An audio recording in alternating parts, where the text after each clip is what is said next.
Hey, Hey, how's it there we going? go. It's going good. How are you? I'm doing good, thank you. Yeah, this is a new way of doing things for me, like Discord and everything. But I know but yeah, how are you? it's crazy. I bet like you guys are still in school, kind of like I don't know, having film classes online. That must be a bit absurd. Yeah, yeah, it's kind of surreal. And Hmm. uh I'm right now I'm not taking any film courses, but from the sounds of it, it's it's it's very disconnected, like you're not it's weird Hmm. watching movies by yourself. It's Yeah, yeah, it was totally. weird Maybe on a small watching screen. your movie by myself, but I did it Oh, last sorry. night. Really, really good. Oh, awesome. I'm glad you liked it. Yeah, yeah. It's been one of my favorite movies of the festival that I've seen. That's good. And um, yeah, a very 90s movie and very Calgarian. Yeah, yeah, for sure. Uh, that's it's funny because our we sort of went into it not wanting to make it too much like inspired by nostalgia, but obviously it comes through and like because it's sort of like a cliche to sort of be like, oh, this is the 90s, but we ended up like kind of leaning into that a lot, and yeah, I hopefully it turned out. I don't know. Hmm. Yeah, yeah, it turned out really well. And the thing that's kind of really 90s about it is you used a lot of, I believe, it was all Calgary punk rock bands from the 90s that made up the soundtrack. Yeah, totally. Our director or our sound designer, sound editor, recommended to Ted like a website called I think Calgary Cassette Archive or something like that. So it's just a bunch of different cassette releases from like all throughout Calgary music history. So Ted just went through and like looked at the '90s music and picked out sort of his faves. A lot of the songs about like Y2K and everything. Yeah. I must admit I'm not old enough to really be part of that scare, but apparently it was a big thing. So Yeah, me neither. I wasn't old enough. I was yeah. still, I guess, what you would consider a baby. But um, yeah, I guess my real questions here is because like the what we're really going to be doing is, I guess, is just kind of dissecting what it's like to make a movie, and Sure. especially your role as a producer. Mhm. So could you like elaborate a little bit about what producing meant on this film and like what was your role specifically in the creation of it? Yeah. So I think our film is definitely the sort of way it was produced was definitely out of the mainstream in terms of like how you normally get a movie made. So in Canada, we're very lucky to have Telefilm Canada as a sort of national film funder. And so this project was selected as part of the Telefilm Talent to Watch program, which is an initiative where like there's a talent fund and they give out like small amounts of money, small amount being 125 to $150,000. Hmm. Um, give away amounts of money to like make films for first features. So we were selected as part of that process.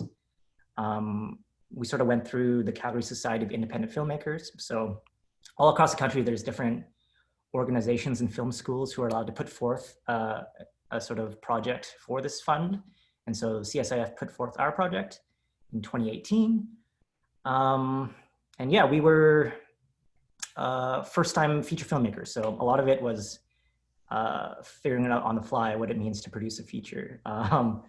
So in terms of what I did, I, for example, handled a lot of like the sort of back end in terms of like incorporation, accounting, scheduling, all that sort of stuff as well. But we also tried to cast locally. We tried to have as local crew as possible. A couple of people we had come in from outside Calgary. The biggest one being our star Andrew Fung. Hmm. Um, but yeah, like it's I don't know. I want to demystify producing. Like it's not crazy difficult. It's mostly knowing what to do, and like that's how people keep you out of producing. It's like they just know how to navigate the system, sort of thing. So And what was that process like trying to cast Andrew? Since he is, becoming like quite a big star in Canada. Yeah. What was that process Um, like? well, we actually we had him signed on at the very beginning, actually. So Ted, through some connections of his, knew like was friends with Andrew. And as part of the application process, we asked Andrew to be a part of it and like sort of sign on before any money was given. So we were very lucky in that regard.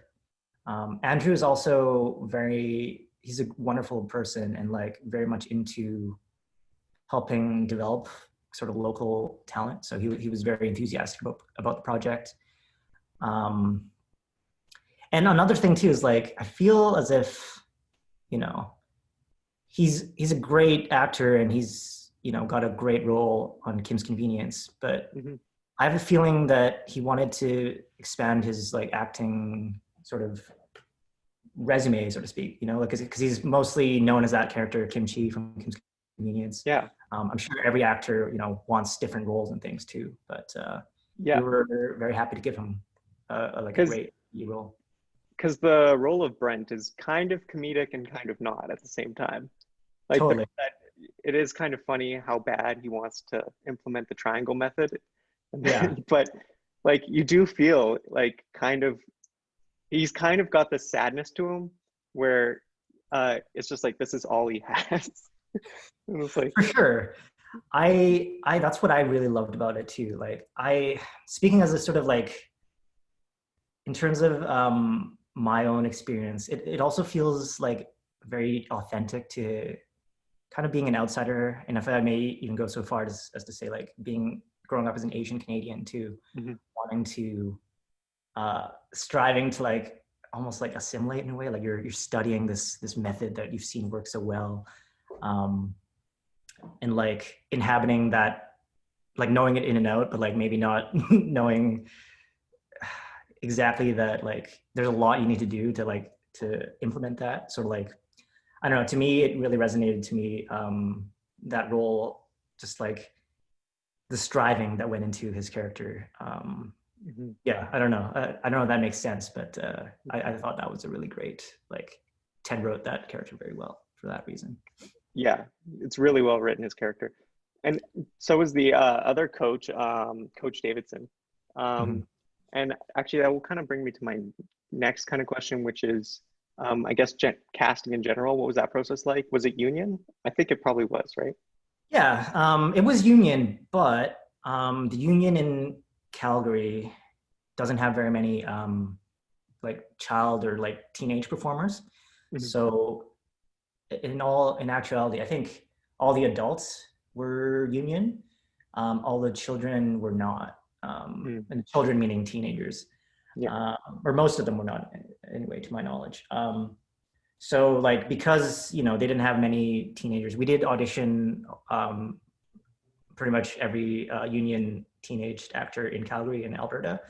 But we also put out casting calls to high schools. We sort of scouted in like at Loose Moose Theater. There was Oh yeah. very fortuitously like a Loose Moose like high school theater competition at the time. Hmm. So found some people through that. Local theater festival at U of C. Um, yeah, and just trying to find that. So then we put out the call. We had like people tape in auditions and sort of selected from that. And then after that, we did in-person auditions with sort of like mixed union, non-union actors. Right. Um, so I guess this is maybe more of a question that would apply to Ted, but I kind of want to hear your kind of take on it. Mhm. Um, what was the draw to portraying like high school basketball and kind of conversely also the theater nerds? Like why did you guys want to tell this story? Yeah. Well, very much from the beginning. Ted is a really I'm not sure he'd appreciate me saying this, but he has a pretty strong like um, what's the word, like streak of like going against the grain sort of thing, which is part of his own like great style as an artist.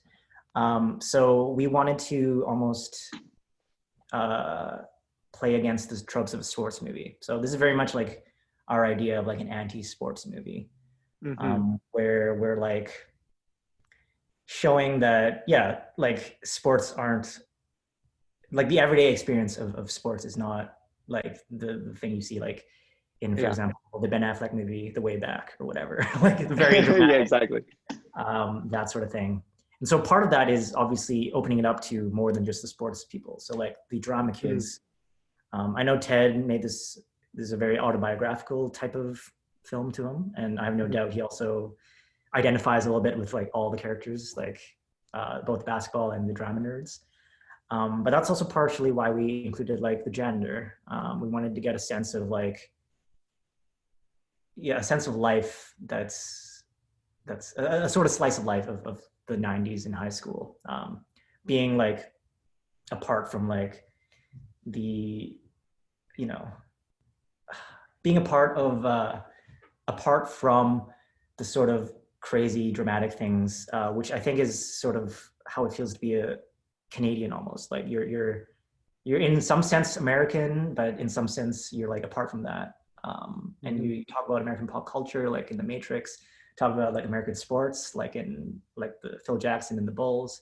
But you're also a part of this like high school basketball league in Calgary, that's like a lot lower stakes, and we want to capture a bit of that. So yeah, I Yeah. don't know if that makes sense. No, it makes sense. Yeah. Um, so I guess I'll just throw like a little fun question out. Oh, It's just like, sorry, my sunlight is. I just realized. I'll go like yeah, no this. worries. I had the same thing where I was like, oh, I left some laundry on my bed. I'm just gonna like cover with my body so it looks nicer.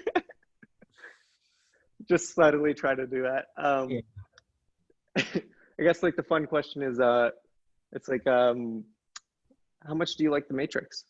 Because it's talked about quite a bit in this You movie. know, fair question. I haven't seen The Matrix in forever.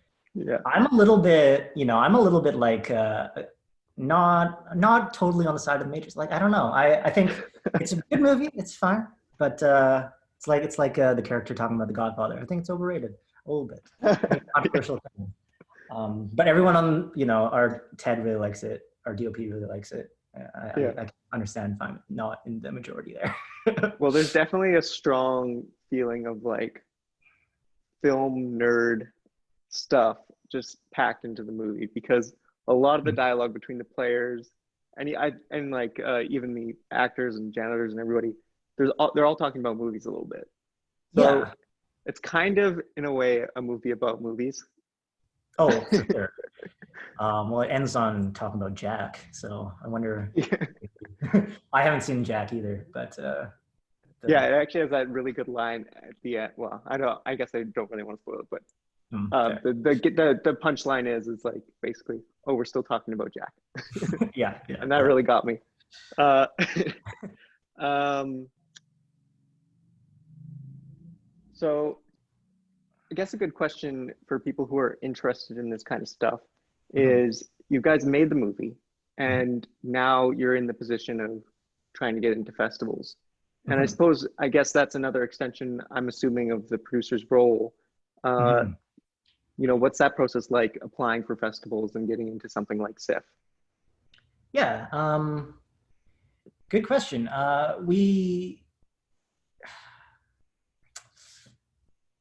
It almost seems like too easy. Like we basically, so what we did was, a lot of the festivals we got into, a lot of them use Film Freeway, which is a platform a platform for film festivals to get and screen films. Um, so that's been most of our process. Being strategic about which festivals we're getting into is another thing, I suppose, as well.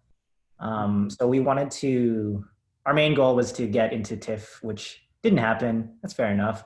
But there's a sort of like fall festival circuit in Canada with Yeah. TIFF is a big one, and then a bunch of other smaller festivals across the country. So we managed to get into Calgary, Vancouver, and Sudbury. So a Hmm. good subset of Canada, which we're really proud Yeah. of. So then we're sort of trying to get into others now. Like we've played in Canada a little bit. Now it's sort of like trying to get into American film festivals. So I think, yeah, like it's definitely part of the producer role to sort of strategize about how you want your film to get out there.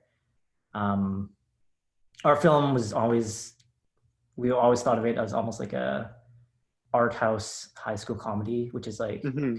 at odds with each other. But yeah, so because of that, the festival route is a very much big part of what we wanted to do. So we're still applying for American festivals now.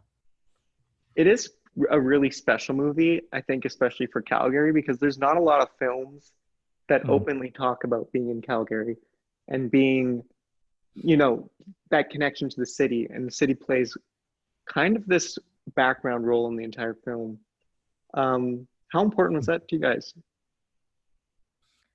I'd say very important. Like speaking, just personally speaking, like I very passionately believe in almost like a regional cinema. Like to me, film is wonderful because it can be both local and like global at the same time.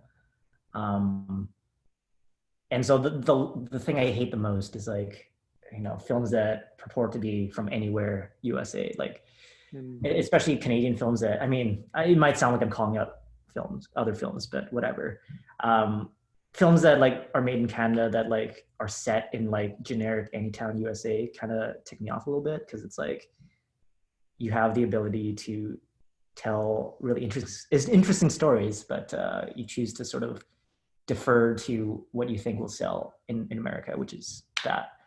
Um, yeah, like to me, great art, if we can call our film art, but like other people making great art, it's all about specificity and like rooting it in specific details. So for us, it was very important to root it in like our in Calgary, um, get that sort of sense. I hope it sort of comes through in the film. I hope you get a sense that it's not anywhere in Canada. It's like a very specific part of Canada, a very specific time. Um, and yeah, we uh, that plays a lot into the sense of like, I guess, inferiority maybe that all the characters feel, that the sort of inferiority, but still striving to be like heard, striving to be like a success, even when all odds are against them, sort of thing. So They want to play the game, but they don't want to get dunked on. yeah. In a way, yeah. Oh, who gets who gets dumped on in Calgary? Who knows? Yeah. Uh, yeah. Um, so I guess like another question that probably my last question here is what kind of films and filmmakers influenced the film? Because I could feel kind of there was like a little bit of a Wes Anderson vibe, especially with the cinematography, which was Mhm. fantastic, I should mention. Totally. And then, but I'm just kind of curious what other filmmakers kind of influenced you guys while you were making it. Yeah. So the way Ted sort of pitched it to us was the film is Michael Haneke's Bad News Bears.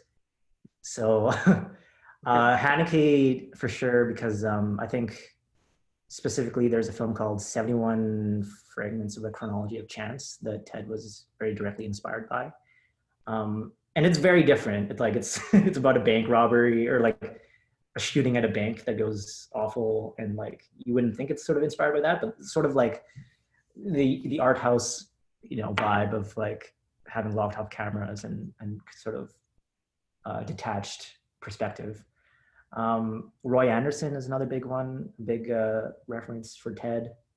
Um, but also, you know, like Richard Linklater, you know, Dazed and Confused. We were told to watch that before we made it.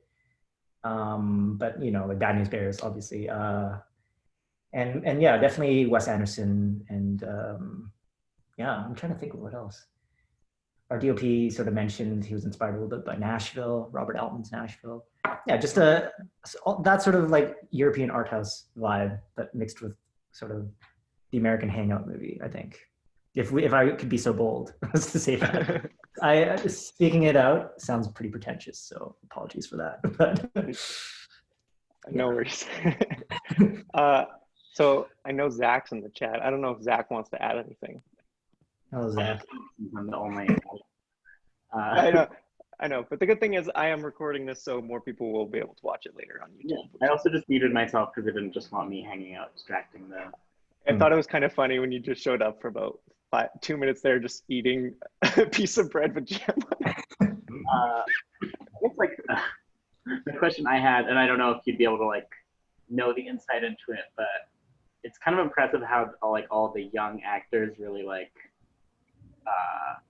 caught like the tone and like the deadpan tone of everyone in the movie really well. And like when I think of the movie, like the character I remember the most is I forget her name, the one that does the sit-in. Yeah.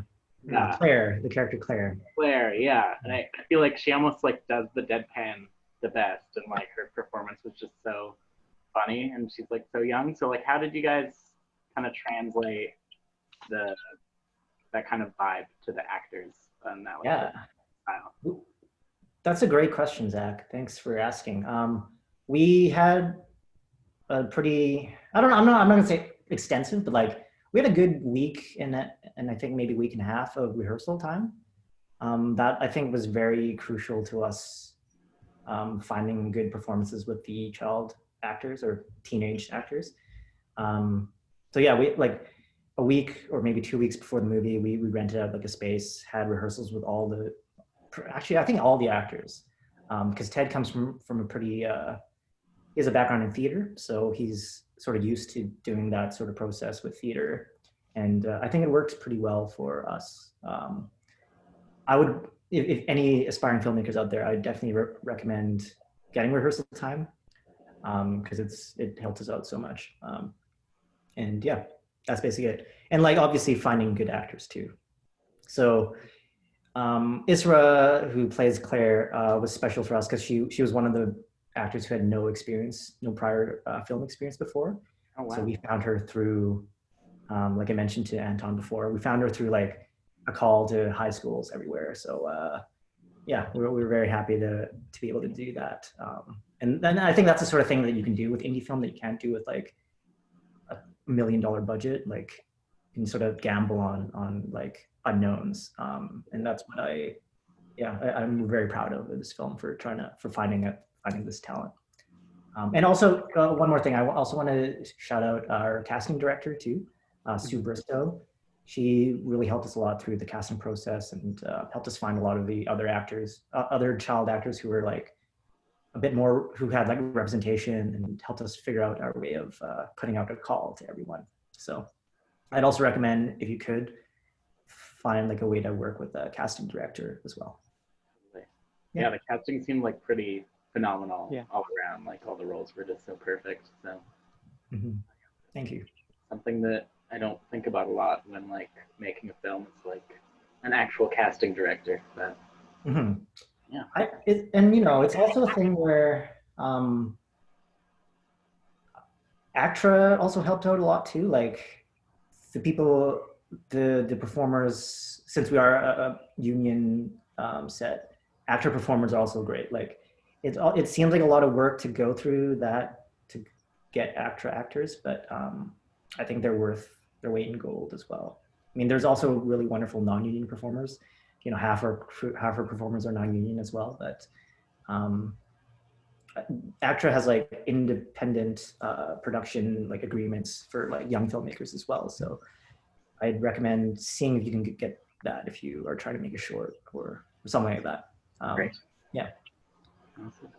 Yeah, and I think with the kind of dialogue in this film, that those kind of decisions really make or break the script. Kind of like if you didn't have that kind of high quality kind of acting, I think this film would be very different. But it's because of that the film is, I think, really, really, really successful. Anyway, I was just trying to compliment you there. I didn't really have a follow-up question. I mean, I'm very happy it resonated with both of you, and like I can only hope it continues to resonate with people. Like in a way, we're trying to, like, this is a movie set in high school for like people a bit older, like looking back at high school. So it really means a lot that it's resonating with you and people of our age, I guess. Yeah. Awesome. Yeah. Well, I don't know. I don't think I have any more questions left, other than thank you for your time, really. No, yeah, of course.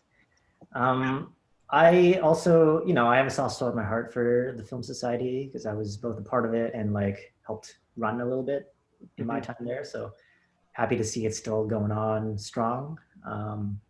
Yeah. Yeah, I think it's really good for, current members and new members who are coming in to see that, you can actually have a film career in Calgary and you can make local stuff and it can be fantastic. I have a bit of a, like I actively, I never went to SAIT and like got the production training there. So I have a little bit of a, I want to do better than people who graduated from SAIT. But obviously, it's all seen. Everybody works well together. But I think actually having a background in film helped a lot, especially in like in being like a key creative role. Like having a sense of what possibilities exist in the medium is really great. Like really helped me out, and that's what this film degree helped me get. So. Yeah, and I also went through NUTV as well. I can vouch for their quality of their training. Yeah, your education is great. Stay in school, kids. Stay in school, kids. Yeah, but like All right. try to draw from not just your film classes, right? Like, if you study other stuff, I think cinema is great because it has the capacity to include all sorts of different things. So, yeah. All right. Well, I'll end the recording right there. I hope hitting the stop recording thing saves it.